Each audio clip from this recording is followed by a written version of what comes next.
Lingraju, I want to ask you that, and especially when we do interviews and conversations, we hear about acquisitions happening, we hear about mergers happening, but what got me very excited about our conversation is that Kyndryl is a spin-off from IBM. So, this is the first conversation I'm doing where a company has spinned off and you are creating a big play. Tell us about Kyndryl and to all of us. Sure. Firstly, Shradha, thank you for having me here. It's really wonderful to be here and have a discussion with you. Kyndryl previously was known as the Global Technology Services division of IBM. It was one of the largest divisions of IBM managing infrastructure services. And on November 4th, on the very auspicious day of Diwali, we spun off as a separate company. And as that company is now focused on infrastructure services, and what happens on day one when we spun off is that we start off as one of the world's largest infrastructure services company, presence in about 80 countries, 4,600 clients, and more importantly, about 90,000 employees across the globe. Wow. A significant part of them are in India.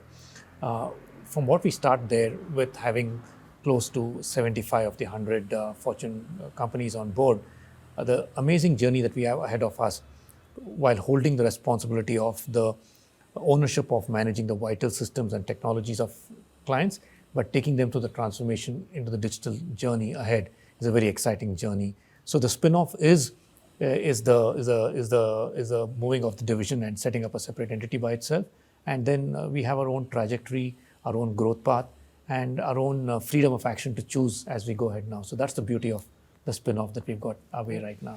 Yeah, and also you have a huge responsibility because you are the entrepreneur now looking at Kyndryl, and if I may say so, that brings me to the question that I heard about an interesting partnership that Kyndryl has done with Bangalore International Airport. If you could tell us about that. Bangalore International Airport is one of the first large contracts that we signed as we announced ourselves as a separate entity. So the arrangement of the Bangalore International Airport is it's a long-term outsourcing contract for a period of 10 years. And in this contract, we together co-create and build what we call as Airport in a Box. So it's basically a platform in which we bring in the various technologies together from a business outcome perspective. And we enable Bangalore International Airport to be a cognitive digital airport.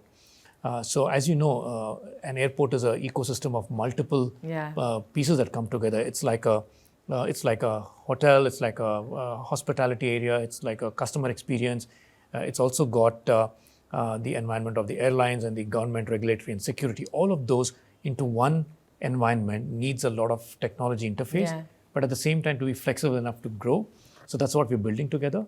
So once we build this platform and as we deliver the services for making Bangalore International Airport one of the best cognitive digital airport, enhancing their customer experience, together we'll take this across platform to other airports and go into a joint go-to-market. So that's the beauty of the relationship that we've got, and we're very excited about this relationship with Bangalore International Airport, Shradha. Yeah, the space that you're operating in, and especially if you look at the market, and I'm not just talking about India market, globally also, it's becoming extremely competitive. And I want to hear from you as the leader now in terms of growing the spin-off entity. How do you look at Kyndryl? And if you had to tell us what differentiates, what goes in your mind when you're thinking about standing ahead in this space, what are some of the things that comes to your mind and what are some of the things you're doing? I think that's a very interesting question, Shradha. I think the first thing that gets across is that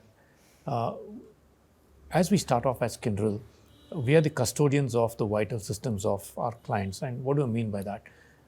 Today, every second telephone call that's made in India is done and managed and supported by us. Okay. Every 4 out of 5 cars that go on the road is supported and managed by us. And every second healthcare support system runs on what we do together, and every banking transaction and so on. But what that means is the responsibility that we have to keep the vital systems of our clients going, because it has a end consumer impact. So that's the core responsibility.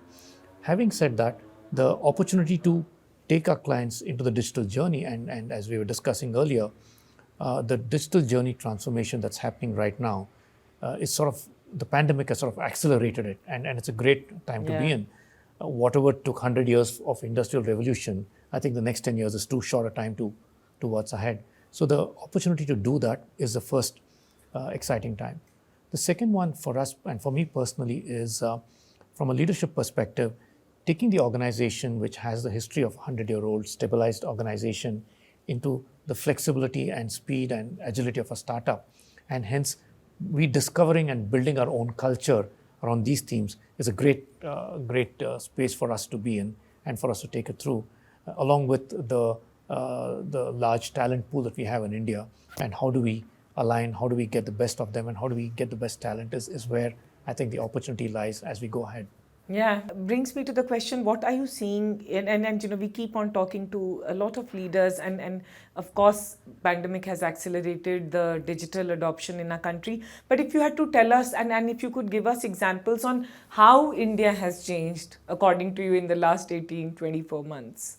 I think the best part of the starting point, I would say, was the adaptability of India itself, right? I think that sort of underscores everything around it. Just to put it in perspective, and India and organizations like IBM, Kyndryl, all of us, a lot of our customers depend on us for technology services to keep their services going. For example, one of our customers is in the essential services, which is a mother dairy in Delhi and Amul.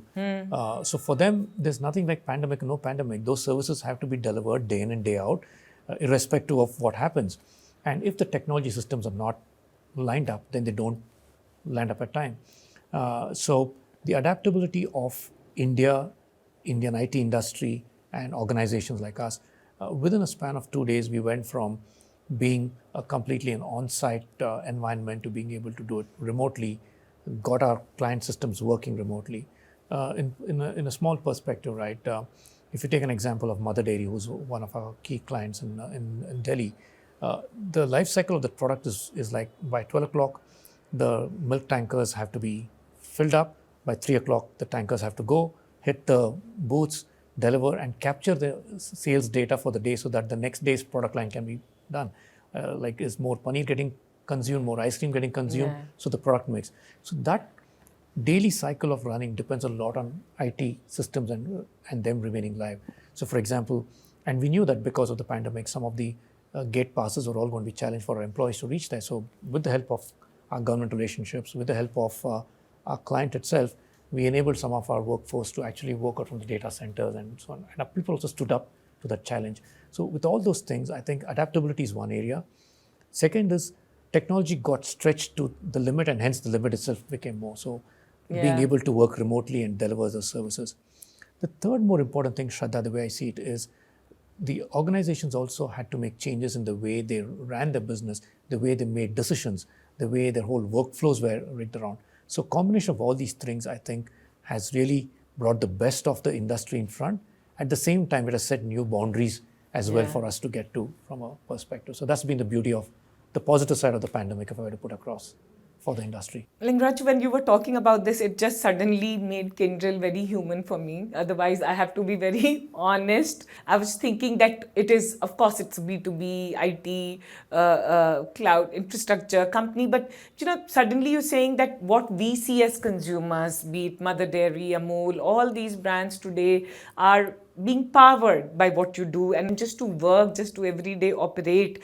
Brings me to the question, as a leader today, how do you see the branding, or how do you see the marketing, or how do you see the identity of a brand which is not talking to consumers? Okay, I think, Shradha, I mean, I hadn't really thought about this, but the way you put this across is a very interesting perspective. And let me start from our employees and people, because I believe that our employees and people are the brand ambassadors of the brand, and they live the brand. So for everyone in our organization, the first and foremost thing is, irrespective of what work you do, you could be sitting in the data center at the far end of a technology, you could be a finance person, or you could be a system operator. But everything that you do, you need to understand what's the connection to the end point. So if you're fixing this IT system for Mother Dairy, you're ensuring that the milk reaches out in time on a daily basis. So that's the connection. If you're doing this, delivering the service to Dr. Lal Path Labs, who's another customer of ours, then you're ensuring that the medical reports reach the patients in time. And if your system goes down, then the reports don't go out. So establishing that connection between the recipient, which is the end consumer, and what we do is the first connection that sort of empowers our people to really think about the brand and what they represent. So that's the first part of it. The second part of it is the name itself that we've got, right? It's a very interesting name. And the initial time when people heard this name, they said, "What's Kyndryl?" And basically, Kyndryl has two parts to it. There's a kin, K-Y-N, that sort of connects to the kinship, people, relationship part. And so it's all about people. So that's the first part. And the drill part of it is the tendril part of it, which is basically a small plant aspiring to grow, connecting it to it. We are humble, we are flexible, but we want to learn and work together. So that's the second part, which I find a lot of our employees and our team members have really found that association of being a Kyndryl very, very strong. And I'm sure, I think as we build this journey, we're just about 15 days old, as we build this journey about, and the core part of it is what we do for our customers and what we do for our clients, right? So keeping their vital systems running, and more importantly, making sure that they're able to reliably deliver services to their customers is a very big brand responsibility. So I think these three core areas was what I believe will be the foundational values on which we build our brand as we go through, Shradha. You touched upon a very important, very critical thing, and for all companies today, team, culture, people. Lingraju, I want to understand from your lens, now that you have a separate organization, how are you looking at talent? How are you looking at people? Because there is a fight today, and especially in the startup system, with the ecosystem, with so much of capital coming, there's a war going on for tech talent. How are you looking at getting people energized, excited, and ready? See, Shradha, you couldn't have used a better word than war and fight. I fully agree with you. And it definitely is there because of the demand that's growing. I think the way I lay it out for retaining the talent that we've got and for acquiring a talent is sort of built on three very simple principles or value proposition. The first thing is we come from a 100-year-old history with a stabilized organization, $19 billion stable organization. So it's like you've got the stability of a large base, but you also have the flexibility and agility to work as a startup. Yeah. So that's a very base on which we operate on. The second is, as I said before, with the large customer base that we've got, it's across different industries, different technologies. The opportunity for any talent who comes on board to be able to, it's like a university, right? You sit in one place and you can work, you can build skills either in an industry or within various domains, and you learn a lot. That's the second part. And the third is, of the 90,000 people that we've got globally, we have got master inventors, distinguished engineers, PhDs, scientists, and all. So the peer group that you can associate and work with itself are the three tenets of our value proposition for our existing talent and for the new talent that we want to attract and get them on board. So that's our differentiation that we put on the table, Shradha. I want to ask you, Lingraju, for you personally, what's exciting? You've been an IBMer, if I may say so, and now this is a new startup, of course not startup, but startup if I may call. What's personally exciting? I think personally for me, I've had a great career in IBM for a very long time.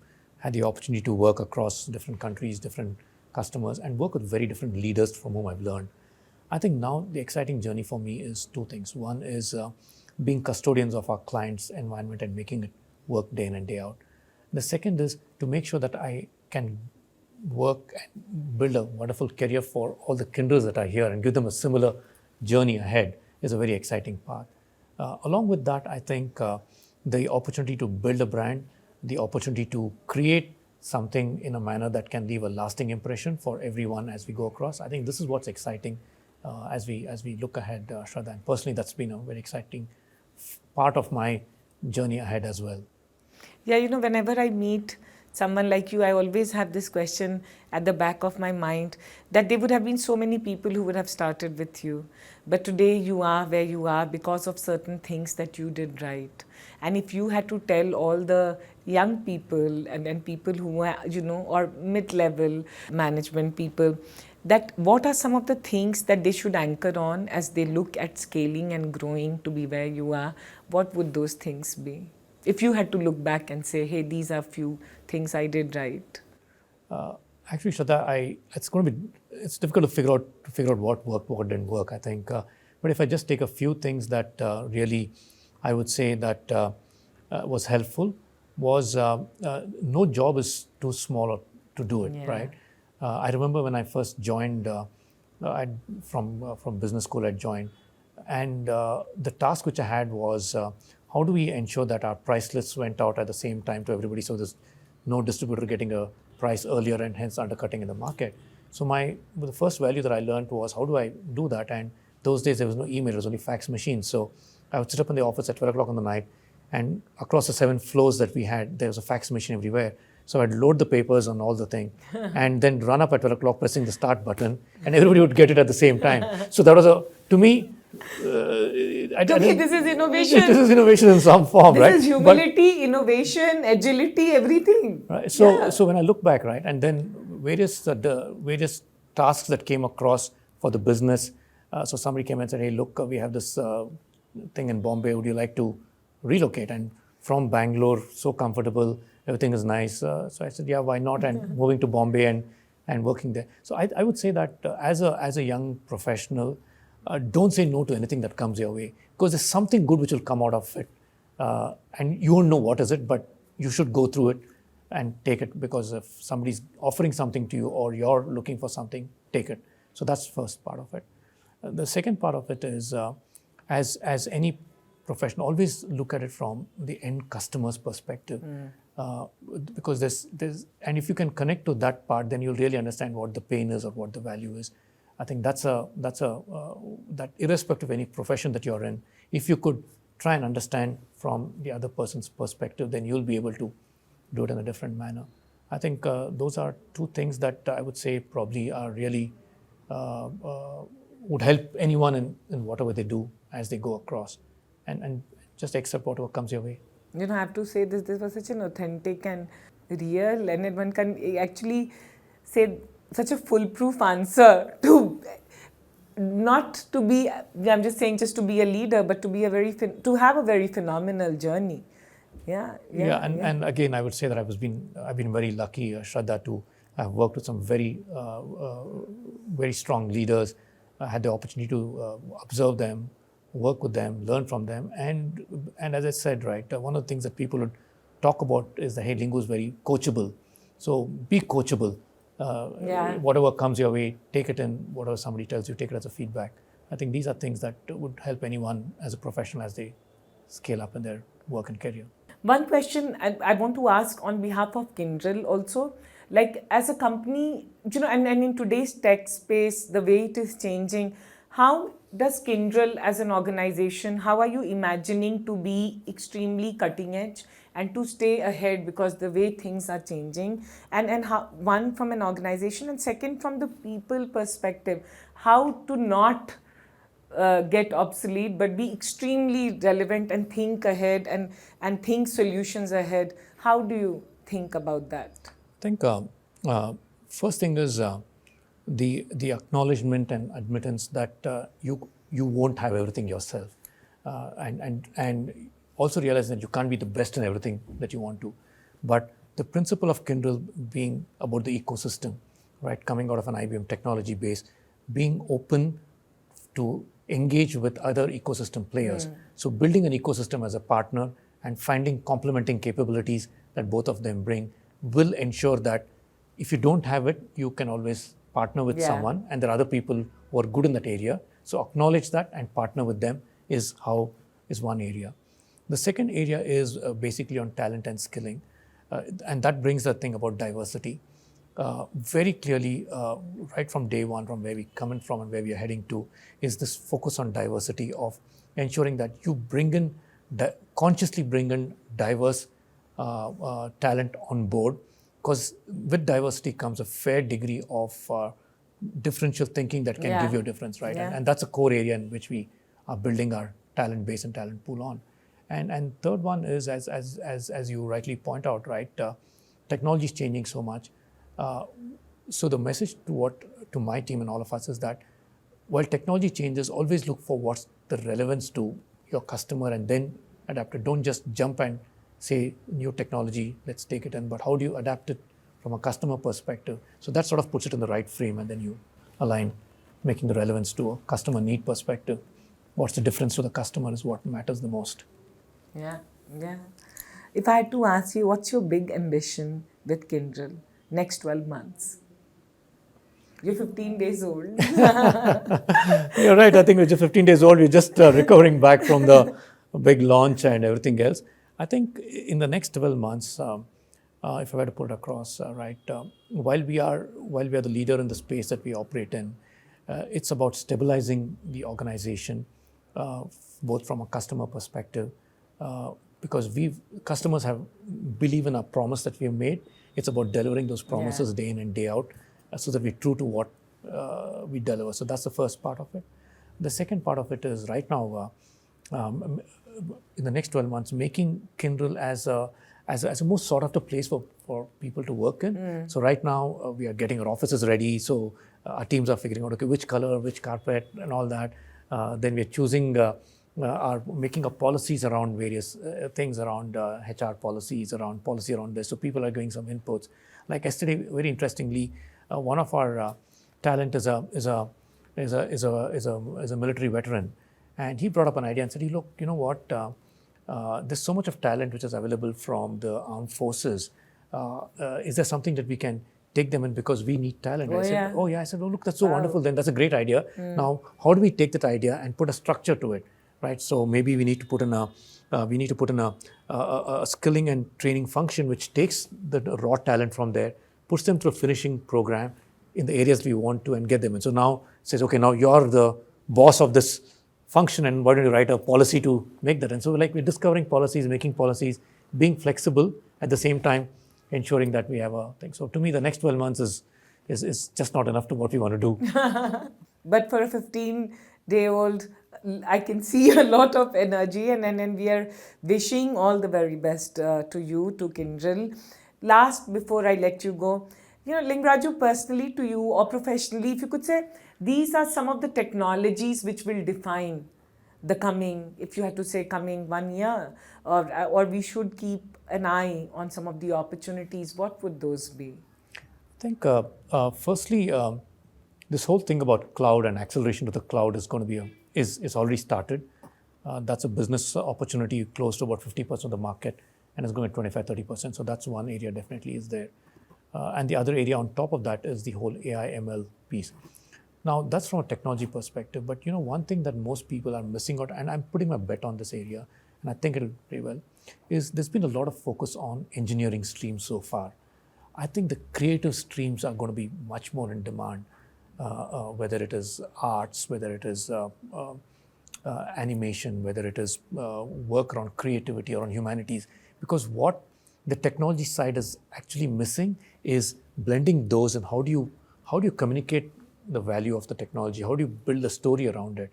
And this field is sort of untapped. Yeah. And I think I see this as a great opportunity for bridging the talent gap, and more importantly, bringing that humanities aspect into the technology side is a great opportunity for people to spend time on and build that in.